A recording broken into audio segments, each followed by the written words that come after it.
1981 metų Lietuvos katalikų bažnyčios kronika, numeris 50. Kunigo Broniaus Laurinavičiaus mirtis ir laidotuvės. Pirma dalis – mirtis. 1981 metais lapkričio 25 dieną Lietuvoje pasklido žinia. Tragiškai žuvo kunigas Bronius Laurinavičius. Nesinorėjo tikėti, kad tai tiesa, nes dažnai Lietuvoje pasklinda, o gal net kažkieno sąmoningai paskleidžiami liūdni gandai, kad kažką suėmė, kažką užmušė, primušė, ir kai kurie iš jų nepasitvirtina, o šį kartą pasitvirtino. 1981 metų lapkričio 24 dieną apie 20 valandą 20 minučių Vilniuje prie Dzeržinskio Žalgirio gatvių sankryžos savivartis automobilis MAZ 503, vairuojamas Lazutkino, mirtinai sužalojo Adutiškio kleboną, lietuviškosios Helsinkio grupės narį, kunigą Bronių Laurinavičių. Lietuvos tikintieji ir kunigai, išgirdę apie šį tragišką įvykį, vieningai tvirtino, tai KGB darbas.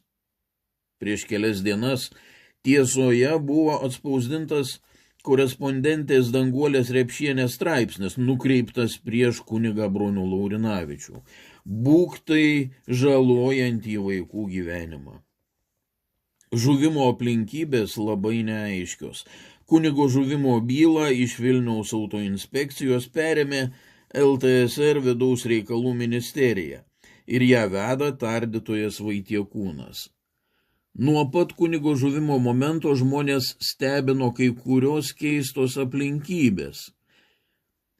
Į avarijos vietą subėgo daug žmonių, milicija juos skirstė, neleido būriuotis, išskiriant vieną įgėrusią moteriškę, visiems uoliai aiškinančią, kad esą senis buvo girtas, ėjo degant raudonai šviesoforo šviesai ir palindo po ratais. Kitą dieną žuvimo vietoje susirinkus žmonėms vėl prisistatė alkoholiu dvokianti moteris ir aiškino, kad kunigas pats palindo po ratais. Rytojaus dieną Vilniaus laikraštis Vakarinės naujienos ir radijas trumpai pranešė, kad lapkričio 24 dieną 20 valandą 20 minučių Žalgirio gatvėje automobilis MAZ 503, vairuotojas G. Lazutkinas, pertrenkė ir mirtinai sužalojo pėsčiąjį.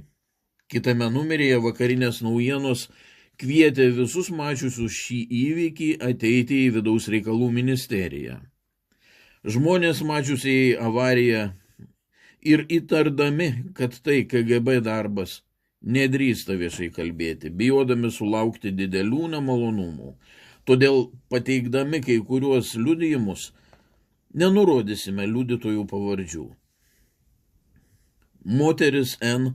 lapkričio 25 dieną nuėjo į miliciją ir papasakojo mačiusi šį įvykį. Ant šaligatvio stovėjęs vyriškis, prie jo priėjo keli vyrai ir paėmę už parankių, pradėjo kažką kalbėti. Vyriškis atrodo kalbėti nenorėjęs. Važiuojant pro šalį sunkvežimiui, vyrai staiga vyriškį su skrybėle pastūmė po mašiną.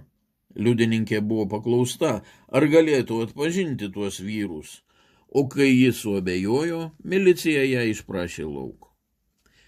Visai panašiai tragišką įvykį nupasakojo moksleivis N.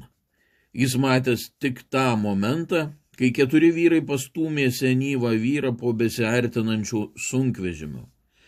Sunkvežimio MAZ 503 vairuotojas Lazutkin, sugrįžęs po avarijos į garažą, pasakojo bendradarbiams apie nelaimę, bet kartu ir guodėsi, kad nebuvusias baudžiamas, nes žmogų po mašiną pastūmė kažkokie vyrai. Kiek vėliau vairuotojas Lazutkin Kunigo Broniaus Laurinavičiaus artimiesiems papasakojo, jog už sankryžos mašinos priekyje už 3-4 metrų staiga pamatęs žmogų, kuris atsitrenkęs į mašiną. Vos mašinai sustojus, prie kabinos pribėgo jauni įgėrę vyrai, atidarė kabinos duris ir sušuko: "Ką tu padarei?" Atvykusi autoinspekcija užsirašė vieno vyro pavardę, o kitas laisvai nuėjo. Į nelaimės vietą atvykę greitosios pagalbos medikai teigė, kad vyras atrodo pastumtas po mašiną, nes gulėjo kniūbsčias, delnai buvo švarūs, o veidas žiauriai sužalotas.